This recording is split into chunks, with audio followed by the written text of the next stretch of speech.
Yang terhormat Ibu Kepala SD Negeri 2 Kota Bengkulu, yang kami hormati Bapak Ibu Guru beserta staf SD Negeri 2, teman-teman sejawat yang saya banggakan.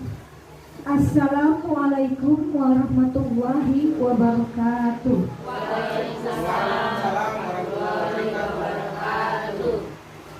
Pertama-tama dan yang paling utama, puji syukur kita panjatkan kehadirat Allah Subhanahu wa Ta'ala, yang mana pada pagi ini masih memberikan kita begitu banyak nikmat kesehatan dan kesempatan, sehingga kita masih dapat berkumpul di ruangan kita yang sederhana ini dalam rangka kegiatan diseminasi program pendidikan dan guru penggerak. Baik Bapak Ibu, untuk memulai acara ini, marilah bersama-sama kita membaca basmalah. Bismillahirrahmanirrahim.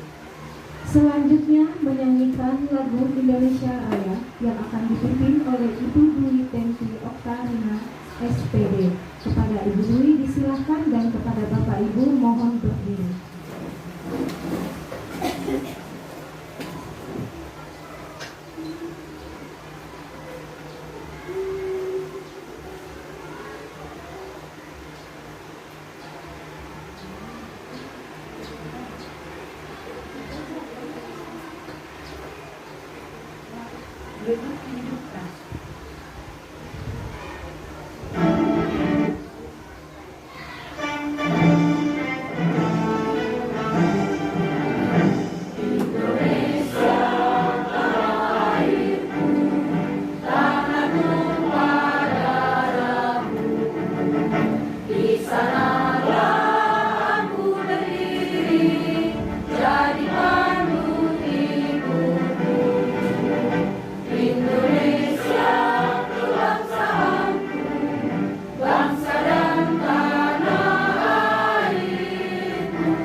Semoga dengan menyanyikan lagu Indonesia Raya dapat meningkatkan rasa nasionalisme kita. Selanjutnya, doa dipimpin oleh Bapak Jimmy Carter. Kepada Bapak Jimmy disilakan.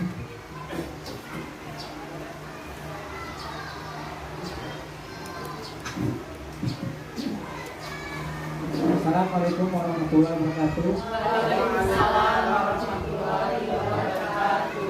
Marilah sebelum kita lanjut ke acara berikutnya, semoga di acara diseminasi program pendidikan guru penggerak ini berjalan lancar, aman, dan tidak ada kendala sedikit apapun. Mari kita berdoa pada mulai.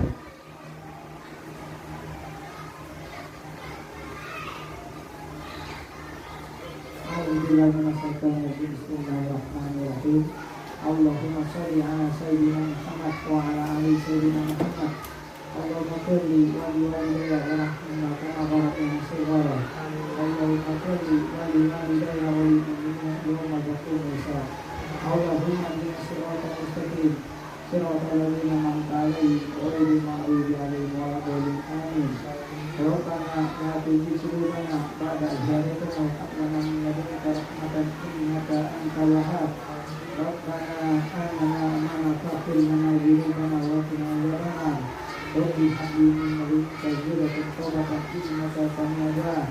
Rabbana atina fid dunya hasanah wa fil akhirati hasanah wa qina adzabannar. Subhanaka rabbi izzati amma yasifun wa salamun ala mursalin walhamdulillahi rabbil alamin. Assalamualaikum warahmatullahi wabarakatuh. Waalaikumsalam warahmatullahi wabarakatuh. Semoga doa kita dijawab oleh Allah Subhanahu wa taala. Amin amin ya rabbal alamin. Selanjutnya kata sambutan dari Ibu Kepala SD Negeri 2 Kota Bengkulu kepada Ibu Eko Otanti Kartini, disilakan.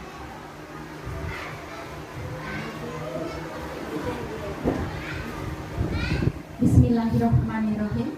Assalamualaikum warahmatullahi wabarakatuh.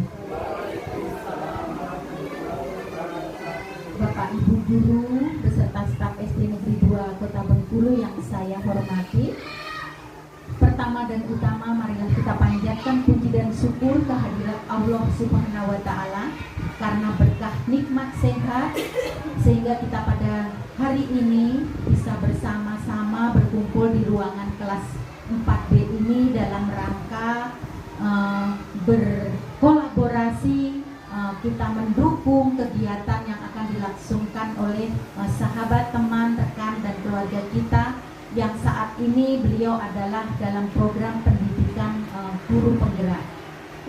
Sholawat beriring salam tentunya selalu tercurah kepada junjungan Nabi besar Muhammad Shallallahu Alaihi Wasallam. Semoga kita nantinya di akhir zaman akan mendapatkan syafaatnya bersama-sama dengan pengikutnya. Amin ya robbal alamin.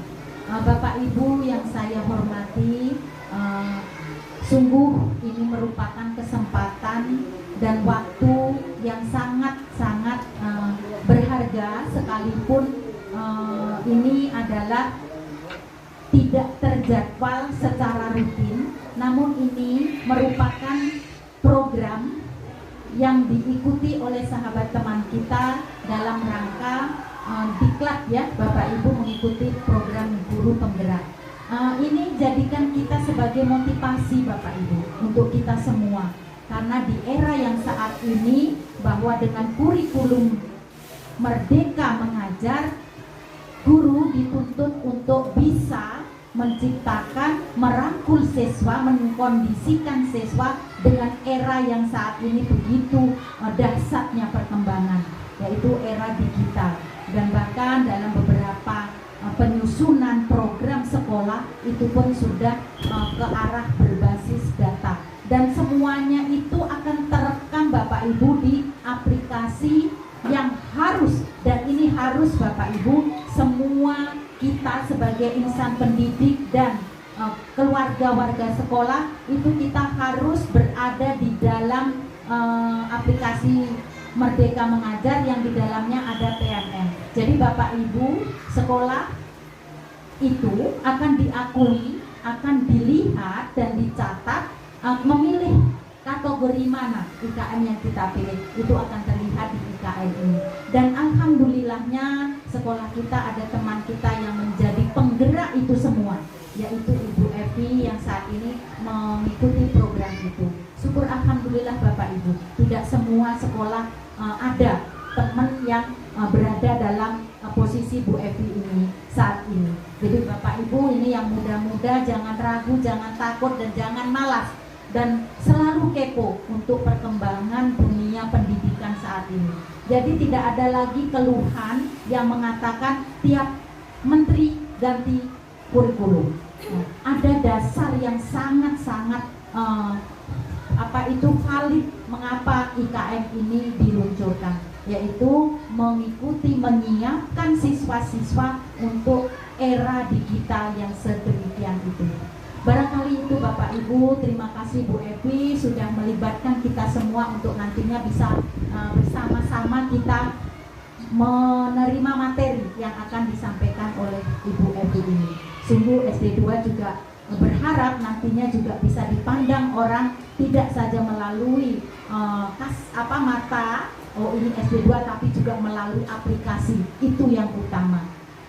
Demikian Bapak Ibu, lebih kurang saya mohon maaf. Untuk Ibu Epi, semoga acara ini nanti sukses dan teman-teman bisa merespon dan bertanya yang mana yang perlu dipertanyakan. Lebih kurang Bu mohon maaf dan diakhiri. Wassalamualaikum warahmatullahi wabarakatuh. Terima kasih kepada Ibu Iko yang tadi sudah memberikan sedikit gambaran kepada Bapak Ibu di sini kenapa dan untuk apa kegiatan ini kita lakukan. Jadi setidaknya Bapak Ibu sudah mendapat sedikit gambaran dari sambutan yang disampaikan oleh Ibu Kepala tadi. Selanjutnya pemaparan materi yang akan disampaikan langsung oleh Ibu Evi Aprianti SPD selaku penyelenggara kegiatan hari ini. Kepada Ibu Evi Aprianti disilakan.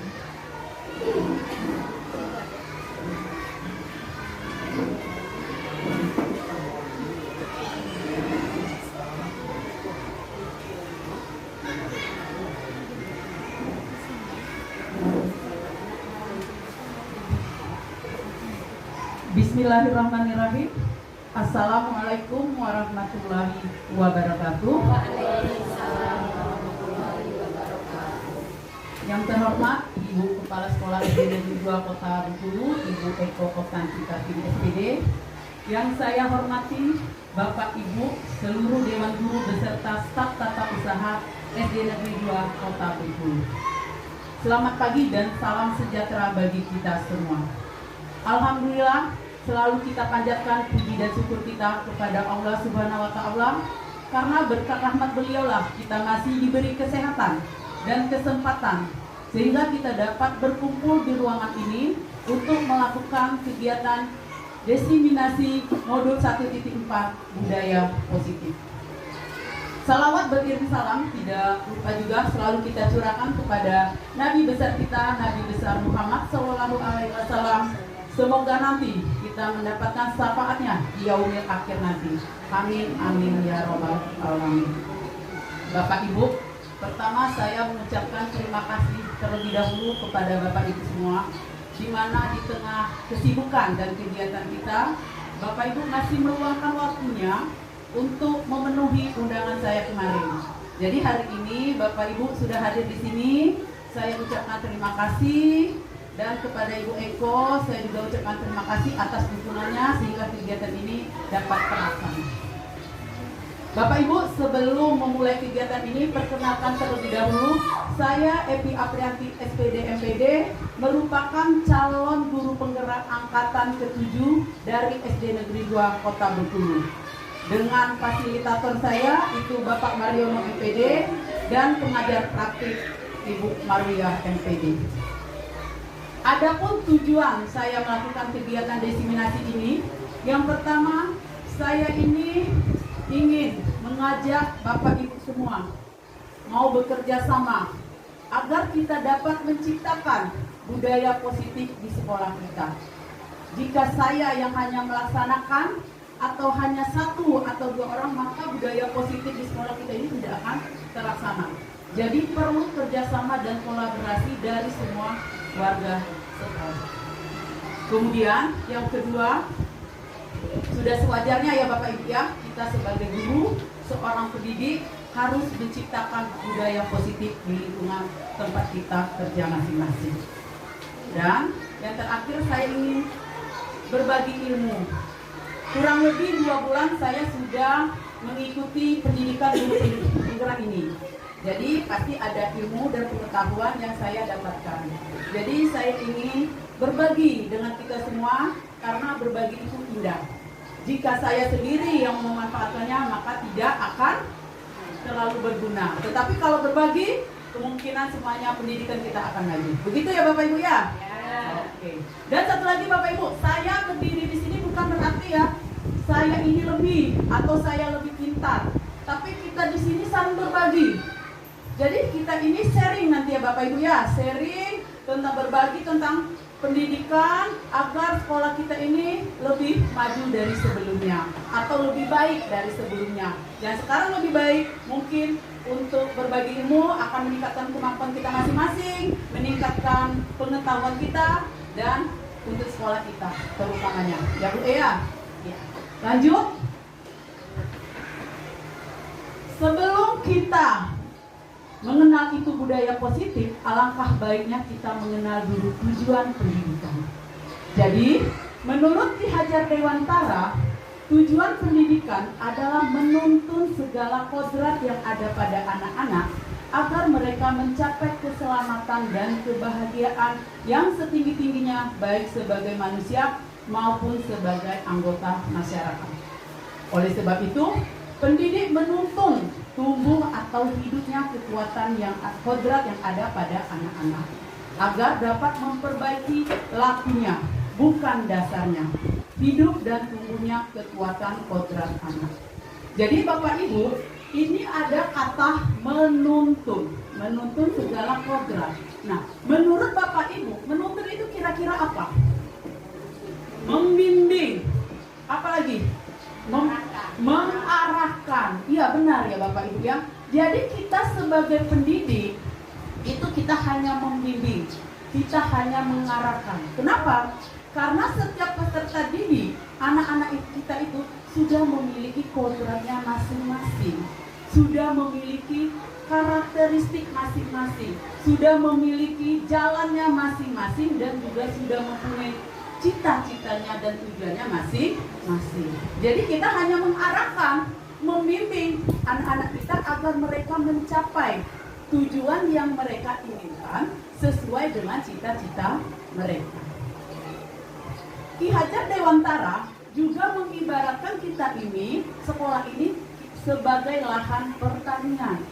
Jadi kita sebagai guru itu adalah sebagai petani, ya. Sedangkan sekolah itu sebagai lahan pertanian dan bibit itu peserta didik kita, anak-anak kita. Nah, kita bayangkan ya Bapak Ibu, bibit itu ada di lahan yang subur, tapi tidak diberi perlakuan atau tidak diapa-apakan oleh petani. Bagaimana menurut Bapak Ibu? Bibit itu tersebut, padi itu, bakal apa? Bakal tumbuh? Tidak tumbuh. Ada lagi? Terhambat pertumbuhannya, tumbuhnya tidak sesuai. Nah, jadi berarti kalau tidak ada perlakuan dari petani, maka bibit itu mungkin akan tumbuh tapi terhambat, atau tumbuh tidak sesuai, atau tidak tumbuh sama sekali. Nah, kita sebagai guru ini tadi, anak-anak kita sudah mempunyai tujuan, kodratnya masing-masing, tetapi perlu kita bimbing. Misalkan anak kita ini bercita-cita mau menjadi dokter, memang mungkin ada kemampuannya untuk menjadi dokter, tapi tanpa bimbingan guru rasanya tidak mungkin. Jadi kita bimbing. Nah, supaya dia mencapai cita-cita itu kita bimbing, supaya mereka nanti mencapai cita-cita dengan yang berakhlak mulia. Misalkan dia bercita-cita ingin menjadi dokter, maka dokter yang berakhlak mulia, dokter yang tidak sombong, dokter yang memikirkan kemanusiaan. Begitu juga kalau seandainya nanti mereka menjadi seorang guru yang perlu dicontoh, patut dicontoh oleh murid-muridnya. Guru yang bisa membimbing anaknya, guru yang berakhlak mulia. Begitu ya Bapak Ibu ya. Nah, salah satu cara kita untuk mencapai tujuan pendidikan ini dengan cara bisa contohnya itu menciptakan budaya positif. Apa itu budaya positif? Budaya positif di sekolah yaitu nilai dan kebiasaan di sekolah yang berpihak pada murid agar mereka dapat berkembang menjadi pribadi yang kritis, penuh hormat dan bertanggung jawab sesuai profil Pancasila. Nah, itu budaya positif. Sekarang kita kembali ke diri kita, ke sekolah kita. Apakah nilai-nilai dan kebiasaan-kebiasaan sudah ada di sekolah kita yang kita terapkan? Sudah apa Bu ya Bapak Ibu ya? Nilainya sudah. Kira-kira apa contohnya? Piket setiap sebelum masuk kelas. Kemudian yang Bapak Ibu kita lakukan setiap pagi, sapa salam. Itu juga termasuk kebiasaan atau budaya positif. Kita sambut anak-anak kita pada pagi-pagi. Jadi anak-anak itu lebih bersemangat, termotivasi. Karena apa? Gurunya sudah menunggu mereka di gerbang sekolah. Ada lagi Bapak Ibu kita yang melakukan berdoa sebelum dan sesudah memulai pelajaran itu juga merupakan salah satu contoh budaya positif. Nah, jadi di sekolah kita ini sudah ada nilai-nilai atau kebiasaan-kebiasaan yang sudah kita laksanakan. Kita lanjut ya Bapak Ibu ya. Lanjut. Di dalam budaya positif ini ada 7 utama ya Bapak Ibu yang kami pelajari. Jadi ada konsep utama dalam budaya positif. Yang pertama itu perubahan paradigma belajar. Yang kedua disiplin positif. Yang ketiga kebutuhan dasar manusia. Yang keempat motivasi perilaku manusia. Kelima posisi kontrol restitusi. Keenam keyakinan kelas. Dan ketujuh segitiga restitusi. Nah, inilah yang kami pelajari kurang lebih 2 minggu. Nah, dari yang ini nanti, inilah yang akan saya bagikan sama Bapak Ibu semua, yang akan kita bahas satu persatu. Kita bahas yang pertama, pembelajaran dengan paradigma baru.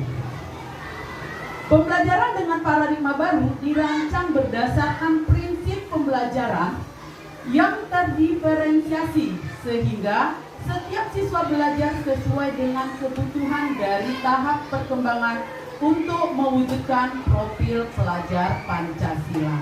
Nah, seperti yang kita ketahui, kalau kita ini melakukan pembelajaran secara klasikal. Maksudnya apa secara klasikal? Kita samaratakan anak-anak kita itu. Ya kan Bapak Ibu ya? Kita samakan tanpa kita lihat potensi masing-masing, karakteristik masing-masing anak, kita samaratakan. Nah, sesuai dengan implementasi kurikulum Merdeka, maka pembelajaran kita ini harus pembelajaran yang terdiferensiasi. Maksudnya apa?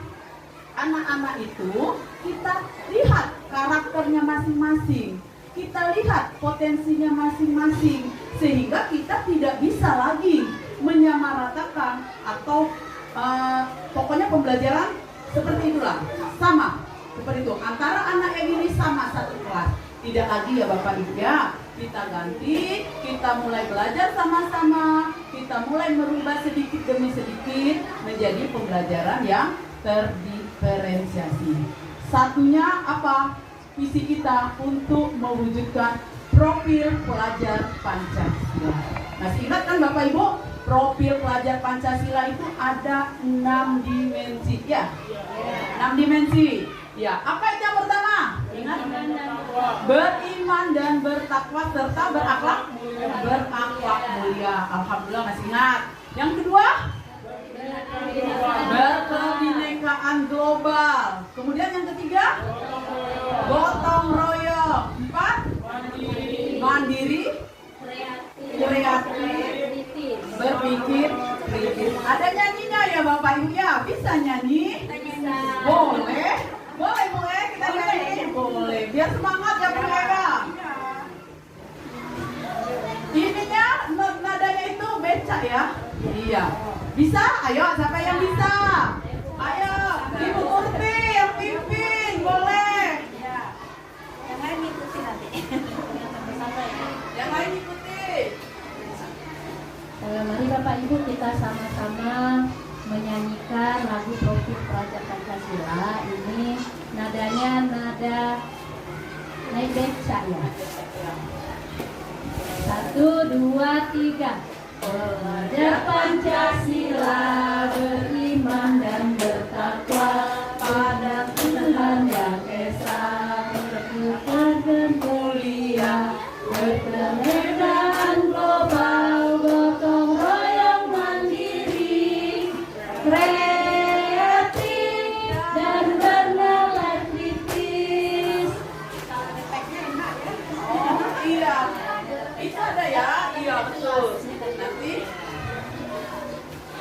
Ingat ya Bapak Ibu ya, ini boleh juga kita nyanyikan bersama anak-anak kita. Kalau anak-anak kita di kelas sudah jenuh, sudah capek, itu kita bisa nyanyikan. Jadi kita lanjut lagi ya Bapak Ibu ya. Masih semangat kan? Selanjutnya disiplin positif. Kita sering mendengar kata-kata disiplin. Ayo nak disiplin. Menurut Bapak Ibu disiplin itu apa ya? Menjalankan sesuatu dengan ada peraturan. Iya. Jadi dalam budaya kita, makna kata disiplin itu dimaknai menjadi sesuatu yang dilakukan seseorang pada orang lain untuk mendapatkan kepatuhan. Kita cenderung menghubungkan kata disiplin dengan ketidaknyamanan. Jadi karena ada peraturan itu sehingga membuat tidak nyaman bagi kita. Nah, sebagai pendidik, tujuan kita adalah menciptakan anak-anak yang disiplin diri sehingga mereka bisa berperilaku dengan mengacu pada nilai-nilai kebijakan universal dan memiliki motivasi intrinsik, bukan ekstrinsik.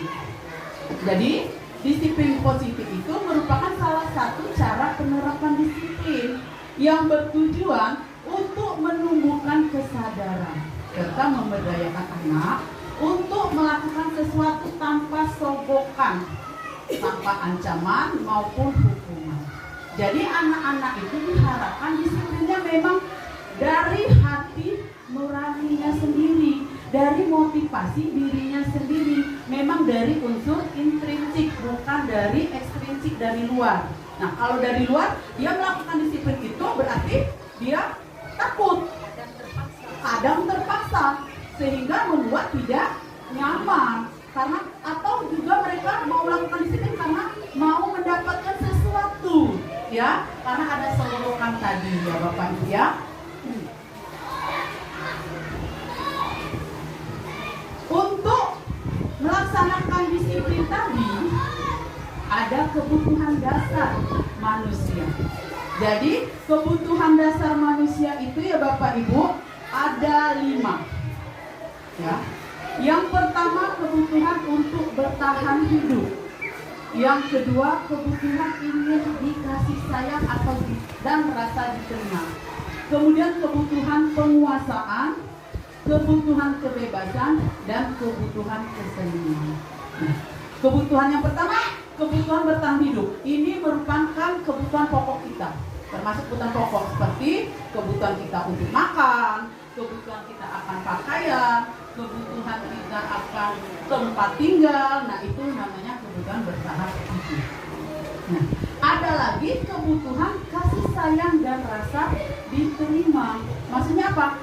Sering kan kita temuin di kelas anak-anak itu yang mau cari perhatian ya.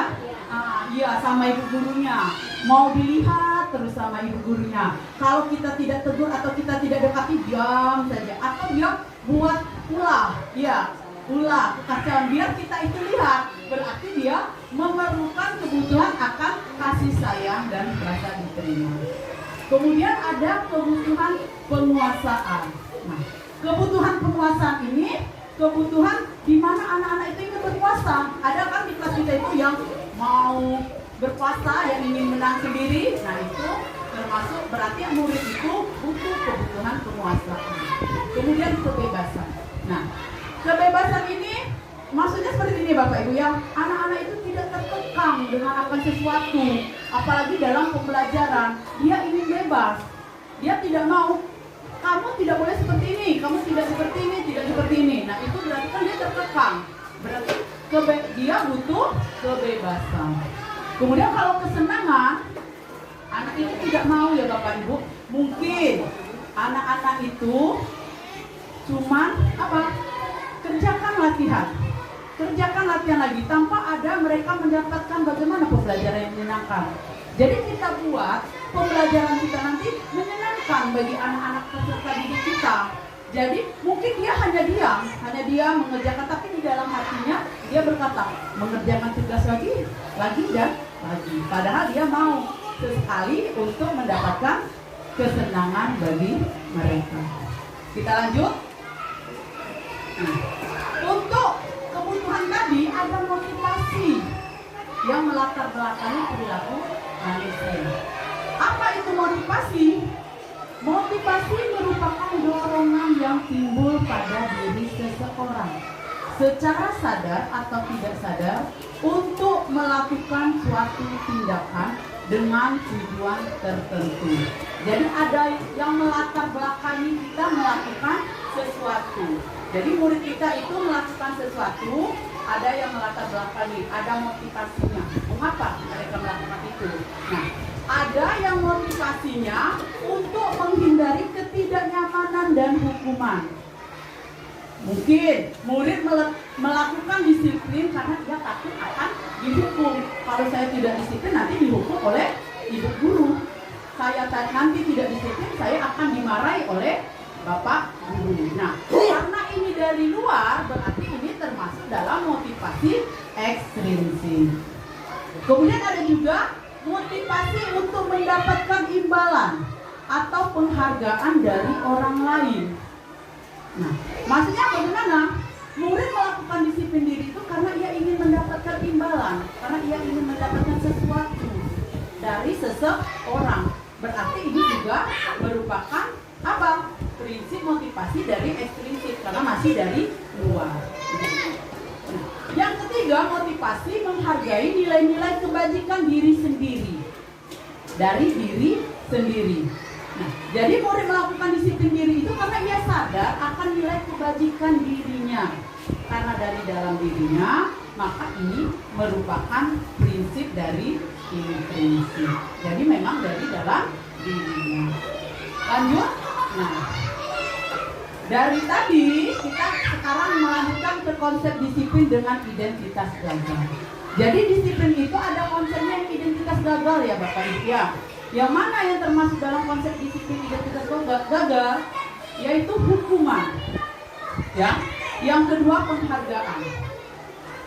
Jadi hukuman dan penghargaan ini termasuk dalam konsep disiplin dengan identitas gagal.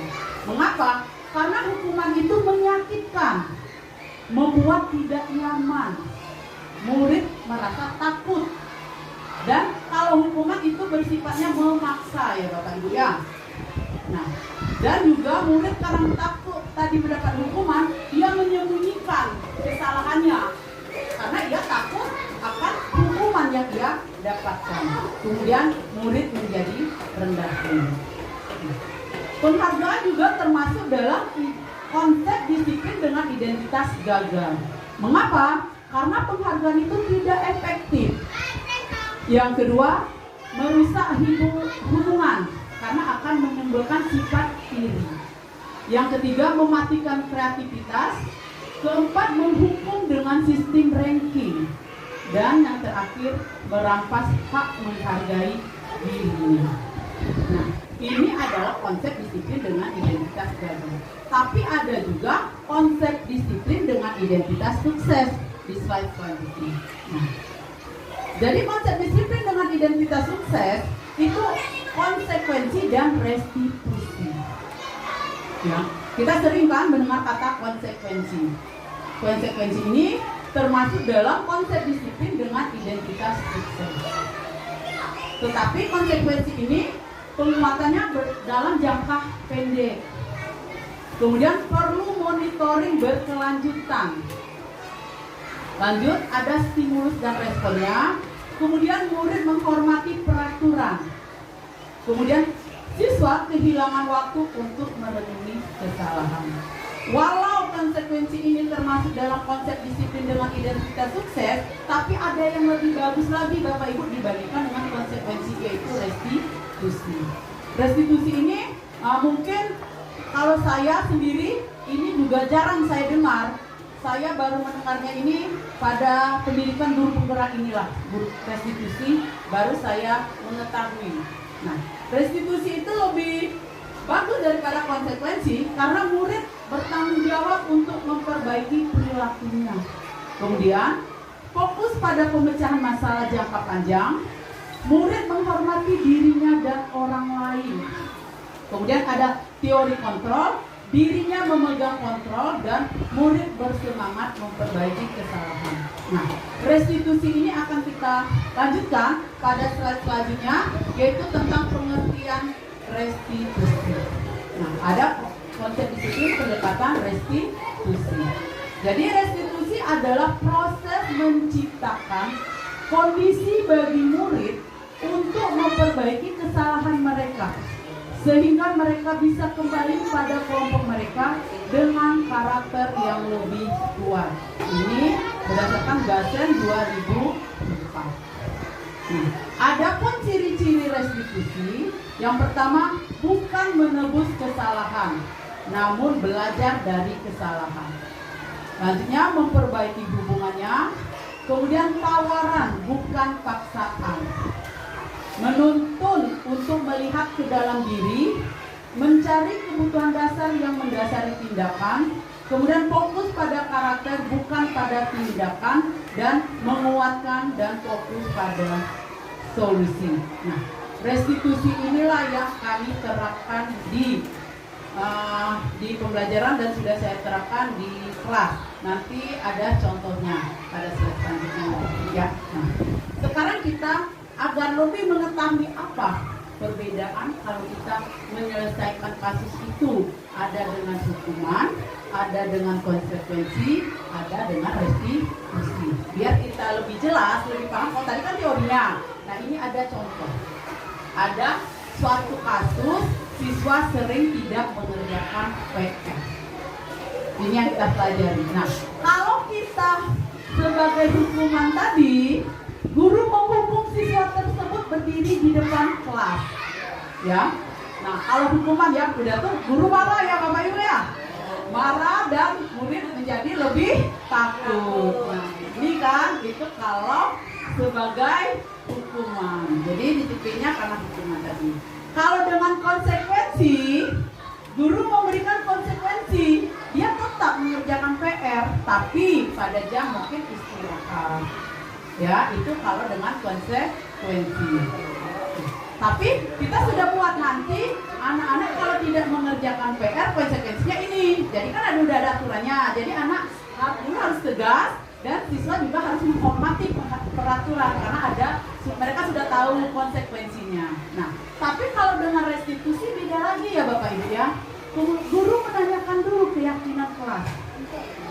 Dirinya dalam membantu siswa menyelesaikan masalahnya. Jadi kita tanya dulu keyakinan kelas, kemudian menanyakan apa keyakinan kelas yang sudah dilanggarnya. Kemudian guru dan siswa saling membantu terbuka untuk menyelesaikan masalah yang terjadi. Jadi guru dan siswa itu bercerita.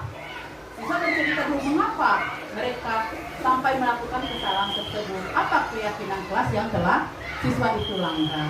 Jadi mencari solusinya. Ini, nah kelihatan kan ya Bapak Ibu ya. Berarti kalau kita menyelesaikan suatu permasalahan dengan hukuman seperti ini, kemudian ada dengan konsekuensi dan juga ada dengan cara restitusi. Selanjutnya, nah di restitusi ini ada 5 posisi kontrol kita sebagai guru.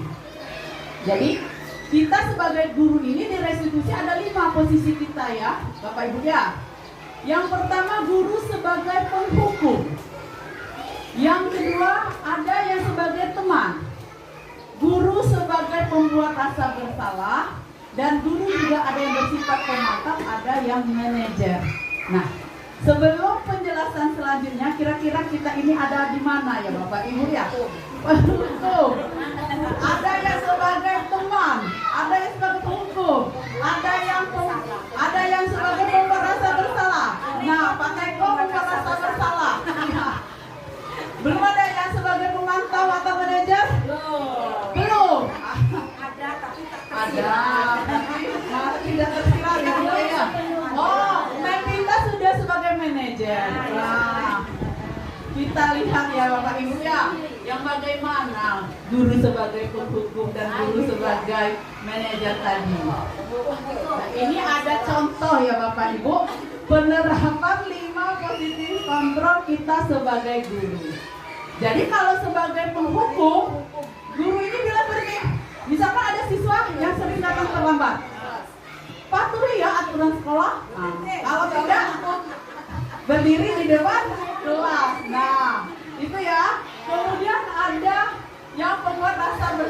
biarlah dulu kita kan merasa seperti ini. Tapi kalau kita sudah tahu, nanti kita ubah ya Bapak Ibu ya. Namanya belajar kan? Belajar itu untuk memperbaiki kesalahan. Betul, semangat kita. Selanjutnya ada juga yang membuat rasa bersalah. Nah, kalau membuat rasa bersalah seperti ini. Sudah berapa kali nak ibu harus memberitahu kamu, berarti dia ada rasa bersalahnya. Iya, mem. Guru kecewa mungkin, guru kecewa sama kamu. Nah itu berarti membuat anak itu menjadi bersalah. Oh, berarti saya tadi sudah mengecewakan atau merasa bersalah, begitu. Sudah mengecewakan guru saya. Nah, kemudian ada juga guru bertindak sebagai teman. Nah, sebagai teman seperti ini. Oh, itu sebagai teman. Oh, saya teman. Nah, iya. Lanjut, misalkan kalau sebagai teman kita seperti ini. Ayolah disiplin nak, buat ibu bangga dengan kamu. Kali ini tidak apa-apa kamu melakukan salah. Mungkin lain kali jangan lagi anak ya, berarti kita bersifat seperti teman. Kemudian ada juga yang bersifat sebagai pemantau. Kita berada di posisi pemantau. Kamu sudah melanggar. Peraturan apa yang kamu langgar? Apa konsekuensinya kalau kamu sudah melanggar? Nah, itu berarti kita sebagai pemantau. Ada juga yang sebagai manajer yang bilang Mem kita tadi Mem sudah melaksanakan ya Mem? Alhamdulillah. Nah iya, sebagai ya kemarin ada ini ya kasus ya Mem, jadi Mem bertindak sebagai manajer. Kita bertanya, kira-kira apa kamu tahu kesalahan kamu? Nah jadi kita gali dulu, dia tahu apa kesalahannya. Kemudian kita tanya dulu, kira-kira bagaimana biar mereka bisa memperbaiki kesalahan ini. Nah itu kalau sebagai manajer. Nah kalau menurut Bapak Ibu, bagusnya yang mana ya? Bagus. Tapi yang paling bagus kalau yang diinginkan kita bersifat sebagai manajer ya. Semuanya sesuai kondisi Sesuai dengan kondisi siswa, dengan keadaan. Kasusnya apa? Oh, berarti kita cocokkan dulu, kita sesuaikan dengan iya, betul. Iya, baik. Nah, ini menyambung nanti yang ya, kita sesuaikan dengan kondisi. Nah, tadi kan saya sudah menyinggung ya tentang keyakinan kelas. Mengapa keyakinan kelas ini tadi terjawab nanti yang dikatakan ibu tadi, ya. Jadi mengapa keyakinan kelas bukan peraturan kelas? Jadi tidak ada lagi ya Bapak Ibu ya peraturan kelas, tetapi keyakinan kelas. Mengapa? Sebelum kita menjawab apa perbedaannya, mengapa disebut keyakinan kelas, ini ada pertanyaan pemantiknya. Mengapa kita harus memiliki peraturan menggunakan helm pada saat kita mengendarai kendaraan roda 2 atau bermotor? Supaya kenapa kalau kita harus pakai helm? Demi keamanan. Kalau tidak pakai helm, kena tilang tidak Bapak Ibu? Kena tilang pasti. Kena denda ya, kena tilang. Tilang, nah iya. Nah, betul. Tilang gini ya. Jadi kalau kita hanya untuk takut karena ditilang, takut dihukum, itu berarti peraturan. Tapi kalau keyakinan kelas tadi yang dibilang Ibu Nani, kalau kecelakaan Bu, biar nanti kami tidak terjadi apa-apa di kepala kami. Berarti kan merasa dari diri sendiri untuk keamanan. Nah makanya itulah yang namanya keyakinan kelas. Kemudian misalkan pertanyaan yang keduanya, mengapa kita memiliki peraturan harus menggunakan masker? Agar terhindar dari penyakit. Kalau peraturan berarti kita tidak boleh masuk ya, misalnya mau ke bank, kan harus pakai masker. Berarti itu kalau peraturan, karena kita takut ya, karena kita takut tidak boleh masuk ya, itu berarti peraturan.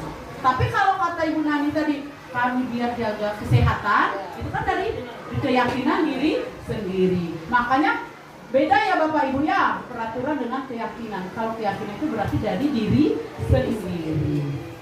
Kemarin, minggu yang lalu, kami sudah membuat keyakinan kelas dengan apa itu dengan murid kelas 6B. Ini kita saksikan terlebih dahulu ya Bapak Ibu ya, pembuatan keyakinan kelas.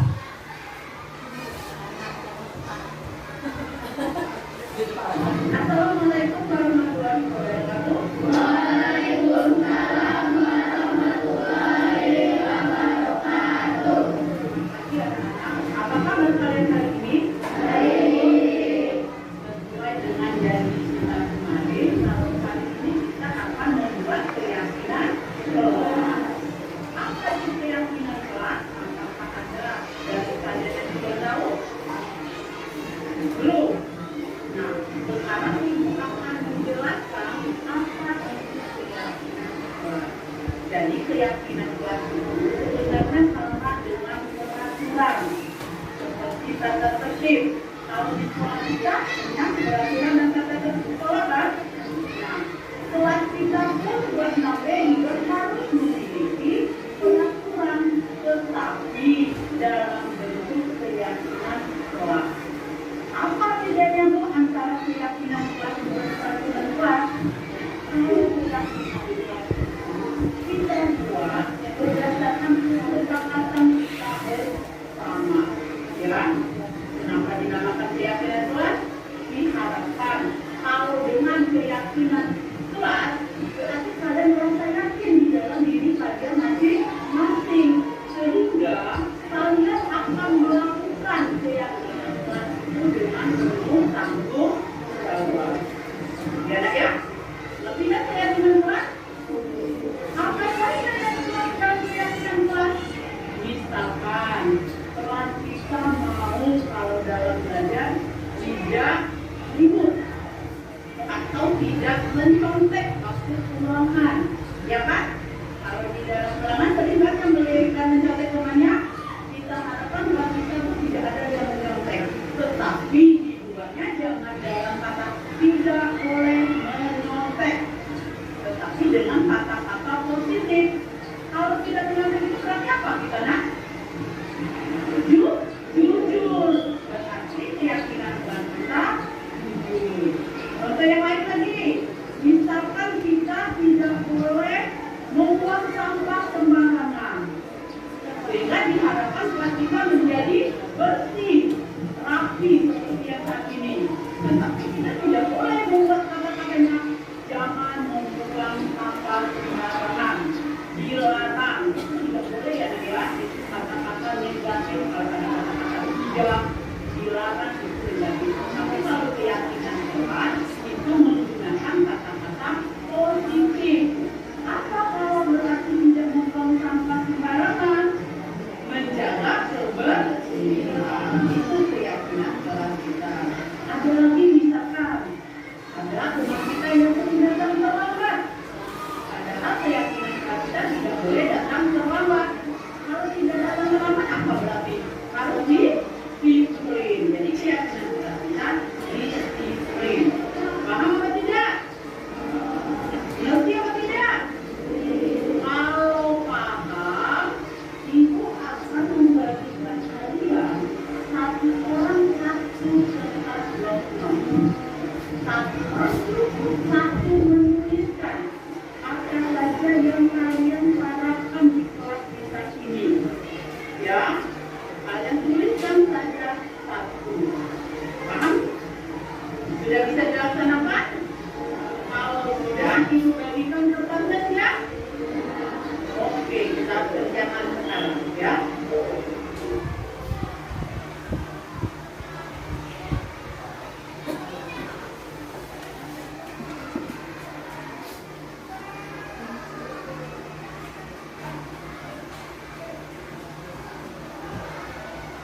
Nah, sekarang kalian silakan tuliskan keyakinan kelas yang kalian harapkan untuk kelas kita.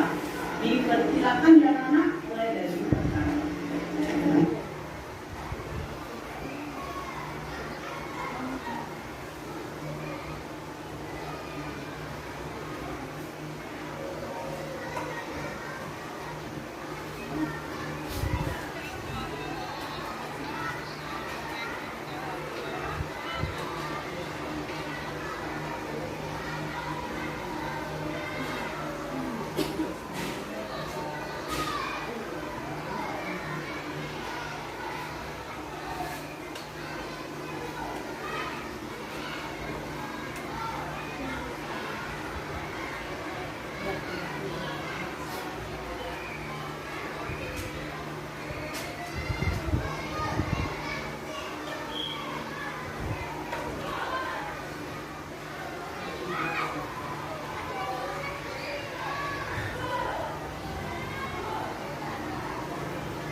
ini. Setelah diseleksi, kita dapat menerima keyakinan kelas kita. Kelas 6. Apa itu? Yang pertama disiplin, yang kedua menjaga kebersihan kelas, yang ketiga bertanggung jawab, keempat saling menghormati dan menghargai antar teman, dan yang kelima jaga ketertiban. Setelah kita mendapatkan keyakinan kelas ini, harapan kalian bisa melaksanakan keyakinan kelas 6B yang telah kita buat bersama ini dengan penuh tanggung jawab, ya, agar keyakinan kelas ini lebih bisa melaksanakan bertanggung jawab. Kita adakan penandatanganan bahwa keyakinan kelas ini sudah sah, sudah bisa kita laksanakan untuk semua warga kelas ini. Bisa ya? Baik, sekarang kita tanda tangan terlebih dahulu keyakinan kelas yang sudah kita buat.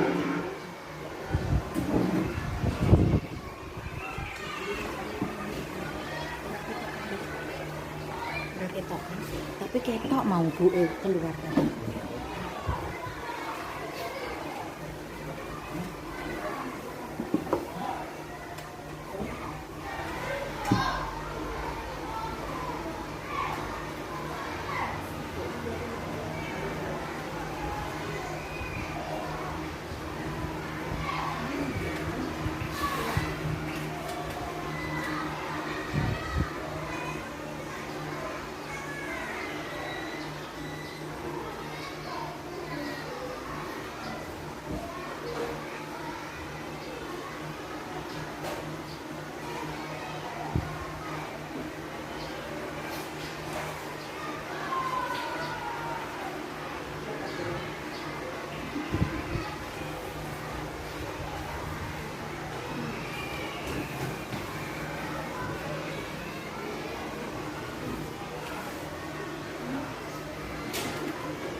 Jadi Bapak Ibu, itu tadi keyakinan kelas yang sudah kami kerjakan atau sudah kami lakukan dengan murid kelas 6B.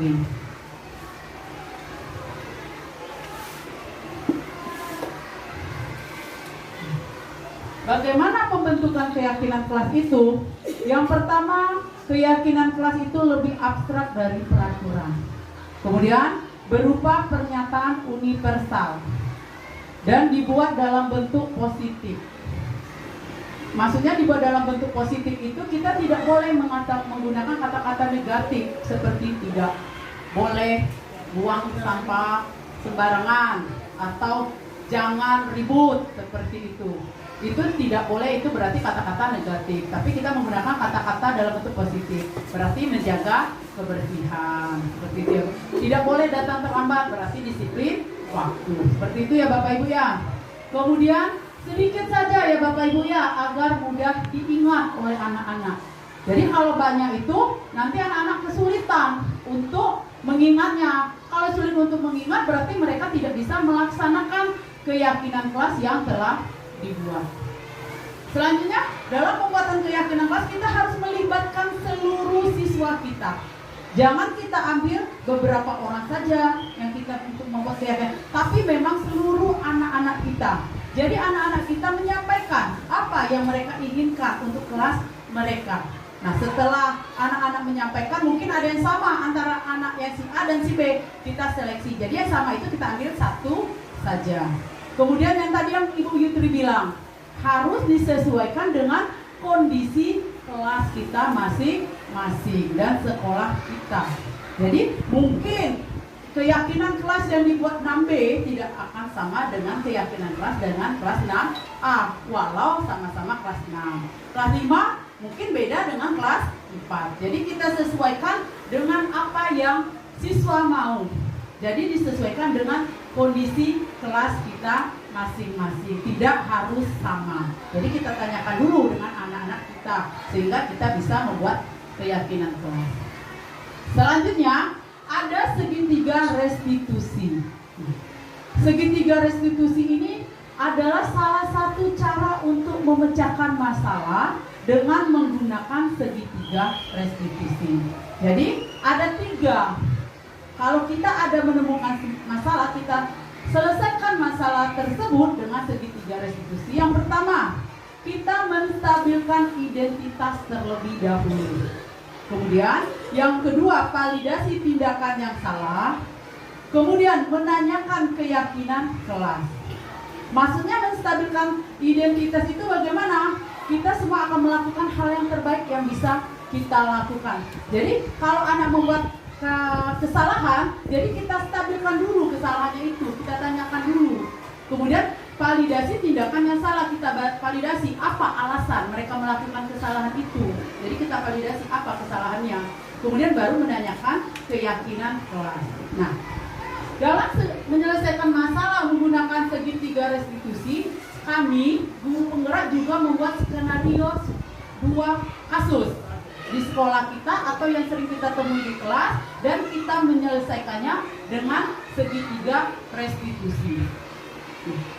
Saya itu mengambil 2 kasus. Yang pertama, anak yang terlambat datang ke sekolah, yang awalnya tidak pernah terlambat, tiba-tiba kenapa udah 2 hari ini dia terlambat.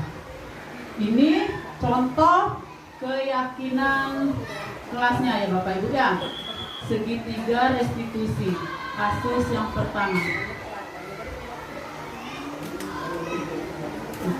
Ini sebentar. Nah, ini kasus yang pertama. Jadi kami guru penggerak harus membuat 2 kasus yang kita pilih, yang kita hadapi di kelas. Jadi ini merupakan kasus anak datang terlambat ke sekolah dan saya selesaikan dengan menggunakan segitiga restitusi.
itu tadi contoh segitiga, ada kasus saya selesaikan dengan segitiga restitusi, di mana si Farhan ini datang terlambat karena dia asik menonton bola dunia. Jadi kita tanyakan dulu, kita validasi dulu tindakan salah mereka, kita stabilkan identitas, kita validasi tindakan yang salah, baru kita tanyakan keyakinan kelas.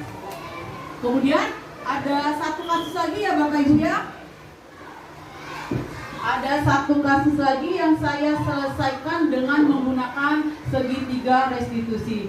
Kasus ini saya angkat karena memang ada di kelas kita itu anak-anak yang sering kabur untuk piket. Dia tidak mau melaksanakan piket sehingga anak-anak itu ada yang melapor. Jadi saya ambillah kasus yang kedua itu yang tidak melaksanakan piket.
Itulah tadi Bapak Ibu dua kasus yang saya ambil dalam menyelesaikan kasus menggunakan segitiga restitusi.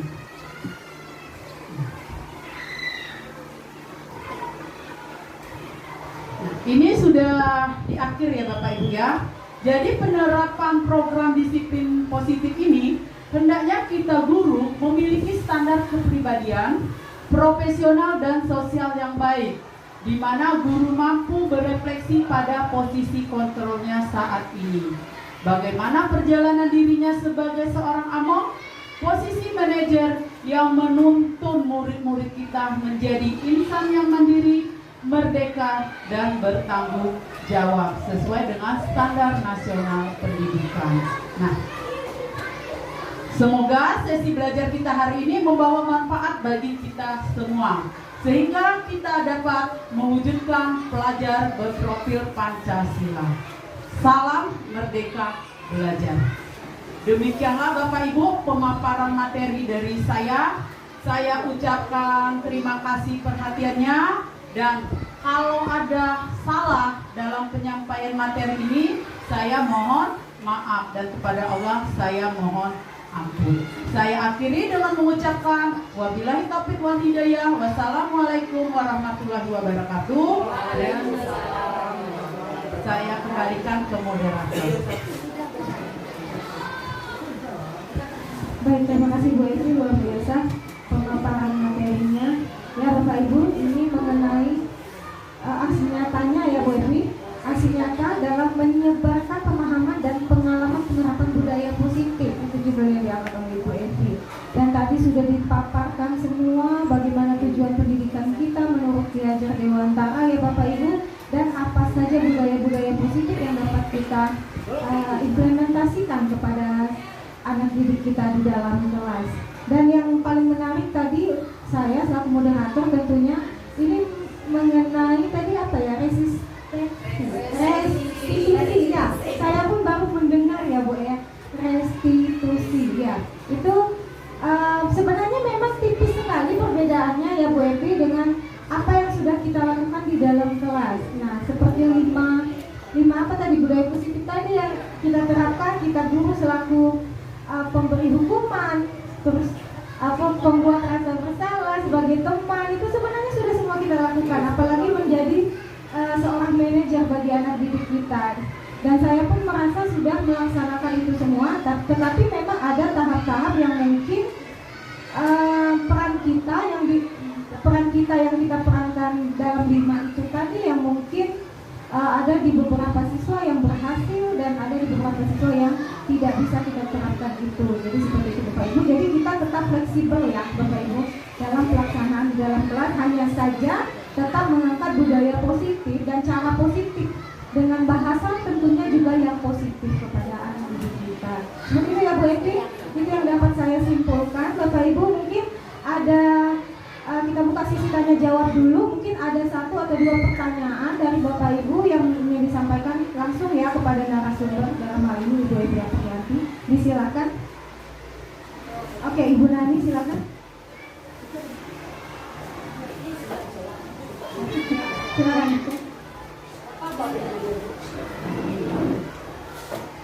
Terima kasih kepada Ibu Evi yang sudah memberikan kami berbagai pengetahuan tentang restitusi keyakinan kelas budaya positif ya. Nah, semoga bermanfaat kami. Ada sedikit yang ingin saya tanyakan. Tadi Ibu Evi menjelaskan tentang konsep disiplin tidak sukses dan salah satunya rankingan. Nah, rankingan untuk anak. Bisa tolong Ibu Evi jelaskan tentang rankingan termasuk konsep disiplin tidak sukses? Saya minta dijelaskan sedikit tentang itu. Terima kasih.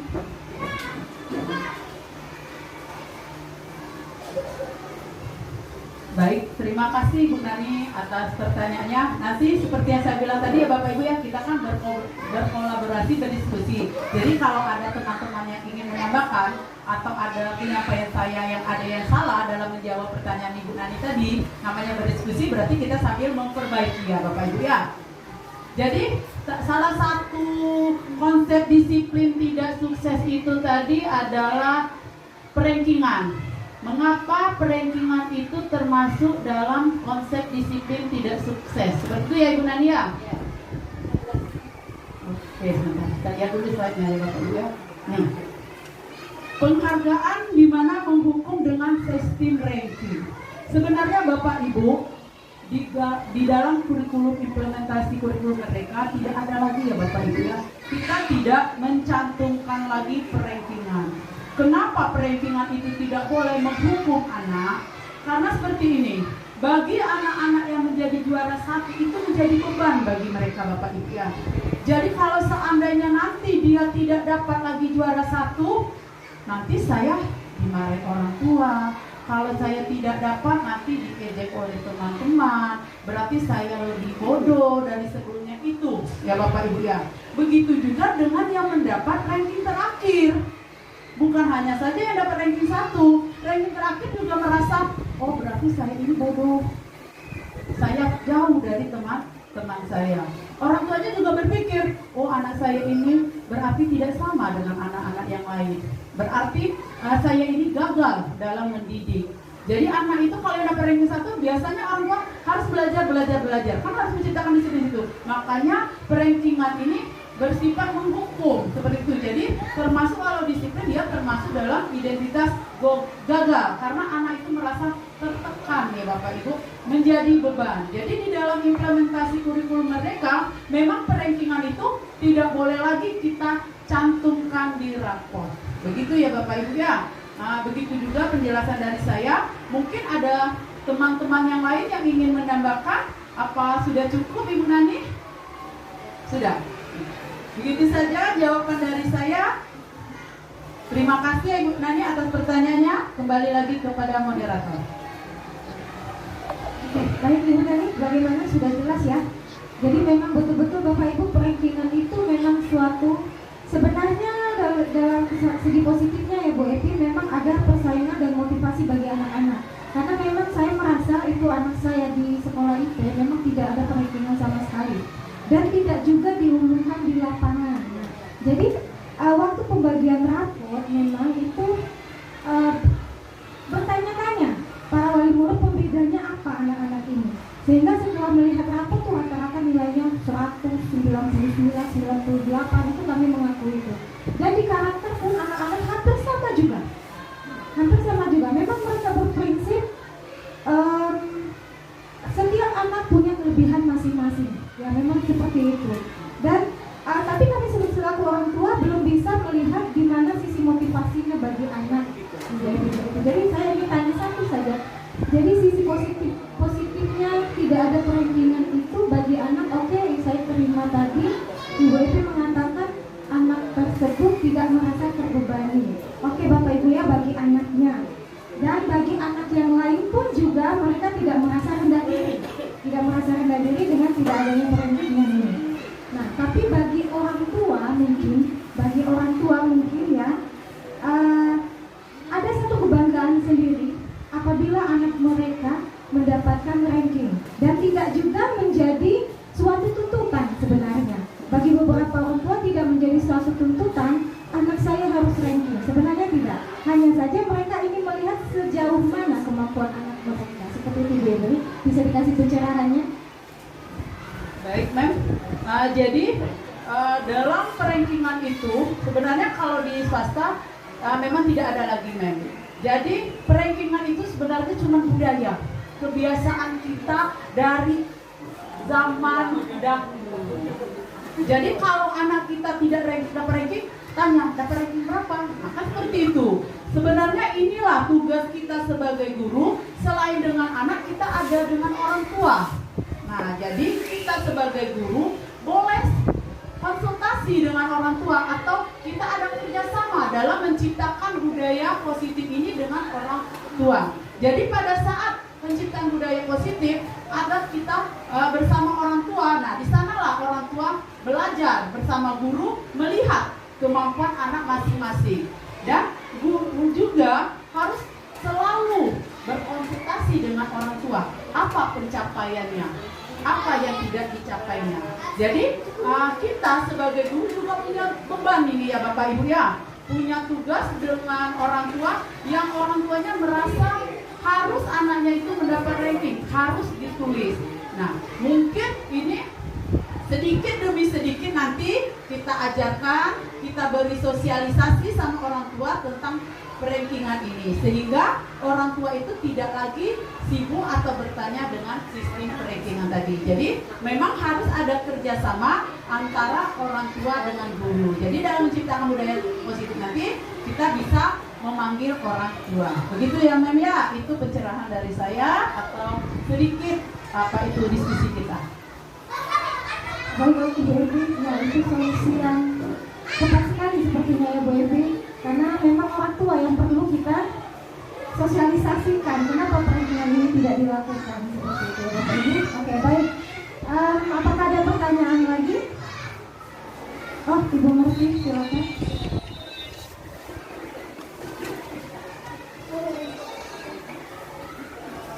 Terima kasih atas kesempatan yang diberikan kepada saya untuk mengikuti kegiatan ini sehingga saya mendapatkan berbagai ilmu dan pengetahuan.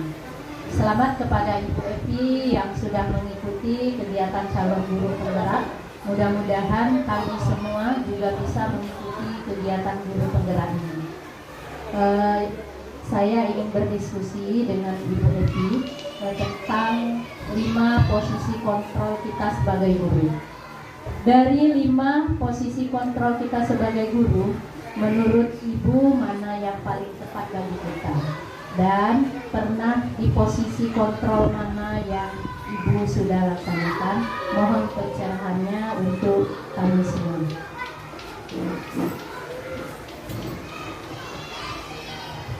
Baik, terima kasih Ibu Murti atas pertanyaannya. Kita diskusikan ya tentang 5 posisi kontrol tadi ya. Nah, ini ya 5 posisi kontrol restitusi kita. Yang sebenarnya kalau dibilang sebelum mengikuti guru penggerak kemarin, kita ini mungkin sebagai pembuku yang sering banyak kita lakukan. Jujur ya Bapak Ibu ya. Nah, tapi setelah mendapatkan ilmu dari guru penggerak ini, saya mulai merubah sedikit demi sedikit. Tidak bisa saya merubah secara total. Tadi seperti yang Ibu kita bicarakan, kalau harus disesuaikan dengan situasi dan kondisi. Tapi saya harapkan begitu juga dengan Bapak Ibu, sebaiknya kita mulai merubah sedikit demi sedikit menjadi sebagai manajer. Karena apa? Posisi kontrol kita sebagai guru itu yang paling bagus manajer. Kalau ditanyakan, saya dulu sebelum guru penggerak, saya itu sering penghukum, ya. Tapi saya mulai berubah sedikit demi sedikit kan. Setelah kita mendapat pendidikan itu kan kita berubah menjadi yang lebih baik ya Bapak Ibu ya, bukan menjadi yang jatuh atau yang jauh lebih turun. Berarti kita berubah sedikit demi sedikit menjadi guru yang sebagai guru manajer. Begitu juga yang saya harapkan dengan Bapak Ibu semua, setelah kita mendapatkan sharing pengetahuan ini, kita sama-sama merubah posisi kontrol kita sebagai guru, sebagai manajer, dan kita juga bisa membuat keyakinan kelas secara bersama-sama dengan murid-murid kita. Dan jika ada masalah atau kasus, sebaiknya kita gunakan dengan segitiga restitusi. Begitu yang bisa saya tanggapi Bu Murti, saya kembalikan kepada moderator. Baik, terima kasih Bu Evi. Jadi intinya ya Bapak Ibu, kita guru ini kalau bisa ya, kalau bisa yang terbaik ya harus bisa ya untuk menjadi manajer anak didik kita. Tapi memang kadang kenyataan di lapangannya Bu Evi tidak sesuai ekspektasi ya. Terkadang memang peraturannya memang untuk dilanggar sebenarnya. Tapi kita berusaha terus supaya bisa menjadi manajer yang baik bagi anak-anak didik kita Bapak Ibu. Ya saya rasa untuk 2 pertanyaan Bu Evi, ya kita tutup saja. Nah baik Bapak Ibu, itulah tadi pemaparan materi dari Ibu Evi Aprianti dalam kegiatan diseminasi program pendidikan guru penggerak, yang mana Ibu Evi ini adalah calon guru penggerak angkatan 7 tahun 2022 ya. Tahun 2022. Kita doakan Bapak Ibu ya, semoga Ibu Evi lulus dan dapat menjalankan tugasnya sebagai guru penggerak nantinya dengan sangat amanah, bertanggung jawab, dan tentunya dengan intrik-intrik yang baik dan mengangkat budaya positif kita menjadi suatu kebiasaan yang dapat dilakukan kembali oleh anak-anak didik kita. Ya, baik Bapak Ibu, marilah bersama-sama kita menutup acara ini dengan membaca hamdalah. Alhamdulillahirobbilalamin. Terima kasih atas perhatiannya. Mohon maaf jika ada salah, maka itu kesalahan dari saya. Kepada Allah saya mohon ampun, dan pada Bapak Ibu saya mohon maaf jika ada kata-kata yang tidak berkenan. Akhirul kalam, wassalamualaikum warahmatullahi wabarakatuh.